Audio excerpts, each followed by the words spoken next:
જય ભગવાન મિત્રો, હું જ્યોતિષાચાર્ય શાસ્ત્રીજી સ્નેહલભાઈ જોશી. મને પ્રશ્નો પૂછે છે બધા કે શાસ્ત્રીજી આપ કહો છો કે તમે સંકલ્પ મુકાઈ દો, પૂજાનો સંકલ્પ મૂકી દો અને પછી તમારે જવું હોય તો જઈ શકો છો. તો શાસ્ત્રીજી આ સંકલ્પ મૂકીને કંઈ કામ થઈ જતા હશે ખરા?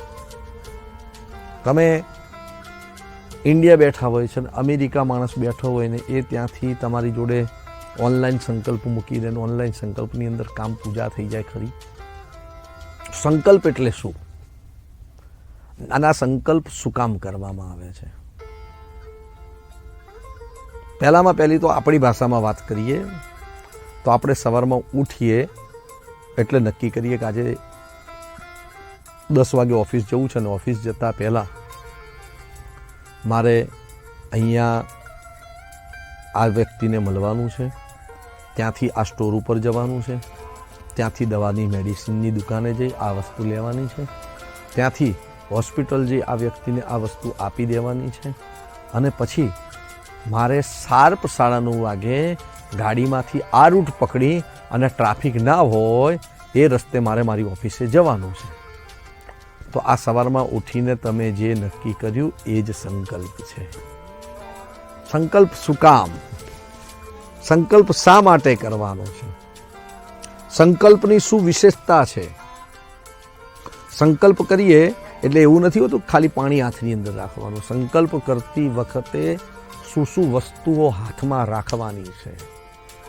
સંકલ્પ કરતી વખતે તમારા મનની અંદર તમારે શું વિચારવાનું છે? કયો મંત્ર જપ કરવાનો છે? સંકલ્પ કરવાનું કારણ શું અને સંકલ્પથી શું ફાયદા થાય છે? સંકલ્પથી શું ફાયદા થાય છે? આ બધી જ વાતો મિત્રો મારે આપને કરવી છે. પણ આજે સંકલ્પ એટલે શું આ વાતની ઉપર વિશેષ પ્રકાશ પાડીશ. આજે વિશેષ વાતો કરીશું. સંકલ્પ એટલે બાધા, સંકલ્પ એટલે પ્લાનિંગ, સંકલ્પ એટલે તમે જે નક્કી કર્યું છે એ કાર્ય. મેં બાધા રાખી છે, મારું આટલું કામ થઈ જશે તો હું આવું કામ કરીશ, મારું જો આ કામ પતી જશે તો હું આવી રીતનું આ કર્મ કરીશ. આ જે વિચાર થયો ને તમારો એ સંકલ્પ છે. નવું ઘર જોવા જઈએ અને બજેટ 40% હાઈ હોય, ઘર ગમી ગયું હોય અને એ વખતે જ આપણે નક્કી કરી લઈએ. હમણાંની જ ઘટના કરું છું, હમણાંની જ તાજી ઘટના છે. મને કે મારા 4 વર્ષ પહેલાં મકાન જોવા આવ્યો હતો અને ત્યારે હું નક્કી કર્યું તો આ છે સારું પણ મારા બજેટથી 40% એ વધારે એનો પ્રાઇસ હતો. પણ મનમાં નક્કી કર્યું કે લેવું છે.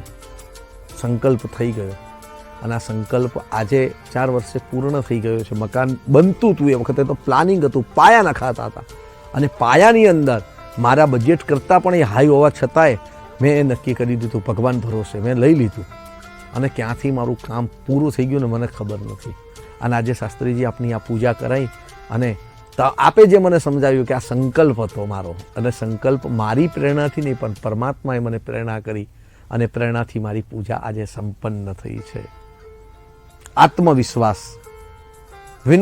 વિનમ્રતાપૂર્વકની શ્રદ્ધા, વિનમ્રતાપૂર્વકની હો, નમ્રતા નહીં, વિનમ્રતાપૂર્વકની શ્રદ્ધા, એનું નામ છે સંકલ્પ. એક પ્રેરણા છે. સંકલ્પ એટલે પ્રેરણા છે. અને કોઈ પણ સારા કર્મની અંદર, સત્કર્મની અંદર, અનુષ્ઠાનોની અંદર, પૂજા કર્મની અંદર સંકલ્પથી સિદ્ધિ પ્રાપ્ત થાય છે. સંકલ્પે હિ સિદ્ધિ, સંકલ્પથી જ સિદ્ધિ પ્રાપ્ત થાય છે.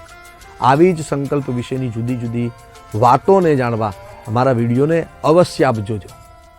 અત્યારે રજા લઈશ. જય ભગવાન.